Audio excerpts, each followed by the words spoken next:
ಎಲ್ಲರಿಗೂ ನಮಸ್ಕಾರ. ಮತ್ತೊಂದು ವಿಡಿಯೋಗೆ ಸ್ವಾಗತ. ಕಳೆದ ವಾರ ಕಿಚ್ಚ ಸಾರ್ ಇರಲಿಲ್ಲ. ಹಲವಾರು ಬಿಗ್ ಬಾಸ್ ಪ್ರೇಕ್ಷಕರು ಕಿಚ್ಚ ಸಾರ್ ತುಂಬಾ ಮಿಸ್ ಮಾಡ್ಕೊಂಡಿದ್ರು. ಆದ್ರೆ ಈ ವಾರ ಬಂದು ವಾರದ ಕತೆ ಕಿಚ್ಚನ ಜೊತೆ ಮಾಡಿದ್ರು ಕೂಡ ಈ ವಾರದ ಕತೆ ಕಿಚ್ಚನ ಜೊತೆ ಹೇಗಿತ್ತು ಅಂದ್ರೆ ಕೇವಲ ಪ್ರತಾಪ್ನ ಮತ್ತು ವರ್ತೂರವ್ರನ್ನ ಬೈಯೋಕೆ ಮಾಡಿದ್ರ ಅನ್ನೋ ರೀತಿ ಇತ್ತು.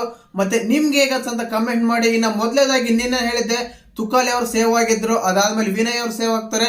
ಇನ್ನ ಸಿರಿ ಮೇಡಮ್, ಮೈಕಲ್, ವರ್ತೂರು ಮತ್ತು ಕಾರ್ತಿಕ್ ಅವರು ಇನ್ನು ಸಂಗೀತ ಅವರು ಇನ್ನ ಸೇವ್ ಆಗಿಲ್ಲ. ಮತ್ತೆ ಯಾರು ಸೇವ್ ಆಗ್ತಾರೆ ಈ ದಿನ ಯಾರು ನಾಮಿನೇಟ್ ಆಗ್ತಾರೆ ಅಂತ ಹೇಳ್ತೀನಿ. ಚಾನಲ್ ಯಾರನ್ನ ಹೊಸ ನೋಡ್ತಿದ್ರೆ ಮಿಸ್ ಮಾಡಿದ್ರೆ ಸಬ್ಸ್ಕ್ರೈಬ್ ಮಾಡಿ, ಲೈಕ್ ಮಾಡಿ, ಶೇರ್ ಮಾಡಿ. ನೋಡಿ, ಮೊದಲನೇದಾಗಿ ಈ ವಾರ ಸೇವ್ ಆಗಿದ್ದು ತುಕಾಲಿ, ವಿನಯ್ ನೋಡಿರ್ತೀರ. ಅದಾದ್ಮೇಲೆ ತನಿಷ್ ಅವ್ರು ಸೇವ್ ಆಗ್ತಾರೆ 3ನೇ ಸ್ಥಾನದಲ್ಲಿ. ಐದಾದ್ಮೇಲೆ 5ನೇ ಸ್ಥಾನದಲ್ಲಿ ಸಂಗೀತ ಅವ್ರು ಸೇವ್ ಆಗ್ತಾರೆ. ಅದಾದ್ಮೇಲೆ ಲಾಸ್ಟ್ ಅಲ್ಲಿ ವರ್ತೂರ್ ಸೇವ್ ಆಗ್ತಾರೆ. ಕೊನೆಯಲ್ಲಿ ಮಾತ್ರ ಸೇವ್ ಆಗೋದು ಮಾತ್ರ ಕಾರ್ತಿಕ್ ಅವರು. ಮತ್ತೆ ಈ ರೀತಿ ಯಾಕೆ ಸೇವ್ ಮಾಡಿದ್ರು ಅಂತ ಗೊತ್ತಿಲ್ಲ. ಇದು ಕೇವಲ ರ್ಯಾಂಡಮ್ ಆಗಿ ಸೇವ್ ಮಾಡಿದ್ರೆ ಓಟ್ ಪ್ರಕಾರ ಸೇವ್ ಆಗಿಲ್ಲ. ಕಿಚ್ಚ ಸಾರ್ ಒಂದ್ ಹೇಳಿದ್ರು, ಕಳೆದ 2 ವಾರದಿಂದ ನೀವು ಟಾಪ್ 3 ಅಲ್ಲಿ ಬಂದಿಲ್ಲ ಅಂತ. ವರ್ತೂರ್ ಅವ್ರಿಗೆ ಖಂಡಿತವಾಗ್ಲೂ ಕಳೆದ ವಾರ ಟಾಪ್ 3 ಅಲ್ಲಿ ಇದ್ದಿದ್ದವ್ರೆ. ಮತ್ತೆ ಈ ತರ ಹೇಳಿದ್ದು ಯಾಕೆ ಅಂತ ಅರ್ಥನೇ ಆಗ್ತಾ ಇಲ್ಲ. ಆದ್ರೆ ಏಕೆಂದ್ರೆ ಇವರು ಗೇಮ್ ಇನ್ನು ಚೆನ್ನಾಗಿ ಆಡ್ಲಿ ಅಂತ ಹೇಳ್ತಾರೆ. ಯಾಕಂದ್ರೆ ಅಲ್ಲಿರುವ ಕಂಟೆಸ್ಟೆಂಟ್ ಗಳಿಗೆ ಇನ್ನು ಸ್ವಲ್ಪ ಹಿಂಟ್ ಕೊಟ್ರು.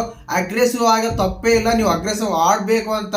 ಈ ಎಪಿಸೋಡ್ ಬಗ್ಗೆ ತುಂಬಾ ವಿಡಿಯೋ ಬೇರೆ ಮಾಡ್ತೀನಿ, ಬಟ್ ಈಗ ಎಲಿಮಿನೇಟ್ ಆಗಿದ್ದಾರೆ ಅಂತ ಹೇಳ್ಕೊಡ್ತೀನಿ.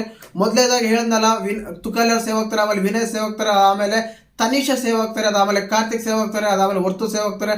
ಈ ತರ ಸೇವ್ ಮಾಡ್ಕೊಂಡ್ ಬಂದ್ರೆ ಕೊನೆಗೆ ಉಳಿದಿದ್ದು ಮಾತ್ರ ಮೈಕಲ್ ಅಜ್ಜು ಮತ್ತು ಸಿರಿ ಅವರು. ಡಬಲ್ ಎಲಿಮಿನೇಷನ್ ಅಂತಾರೆ, ಬಟ್ ಯಾವುದೇ ಡಬಲ್ ಎಲಿಮಿನೇಷನ್ ಇಲ್ಲ. ಇನ್ನೊಂದ್ ಕಡೆ ಹ್ಯಾಪಿ ನ್ಯೂ ಇಯರ್ ಆಗ್ತಾ ಇದೆ, ಅದಕ್ಕೆ ಎಲಿಮಿನೇಷನ್ ಮಾಡೇ ಇಲ್ಲ ಅಂತಾರೆ. ಅದು ಯಾವುದೇ ಇಲ್ಲ.